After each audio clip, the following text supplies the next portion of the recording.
мына Бишкекте былтыр бир тууган жеңеси агасына калтырып кетти эле. Бир тууган жеңеси 1,5 жашар баланы штанына сийип койгон үчүн өлтүрүп койду.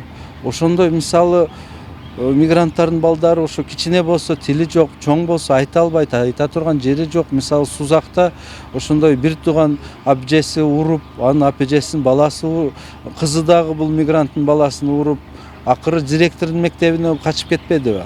Ошого арызданып.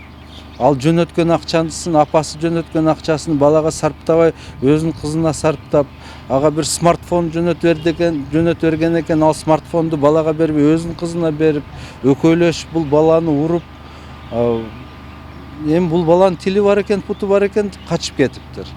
Жанакы тили жок, тили чыга элек 1,5 жашар, 2 жашар балдар эмне кылышат? Аларды урса деле жашоо турмушунда экен деп ошого көнүп кете берет да. Бирок бул туура эмес. Мамлекеттик органдарга сөзсүз андай маалыматты тапшырып кетиш керек мигранттар. Мен мына кетип атам, мынаны көзөмөлгө алгыла мен баламды, апама ташап атам, атама ташап атам, тагама ташап атам деп өкмөт орган опеки, попечительство аларга маалымат ташап кетсе, алар көзөмөлгө алып текшерип турат.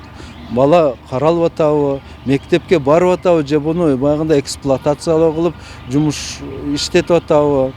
Ошондо көзөмөлгө алат мамлекет.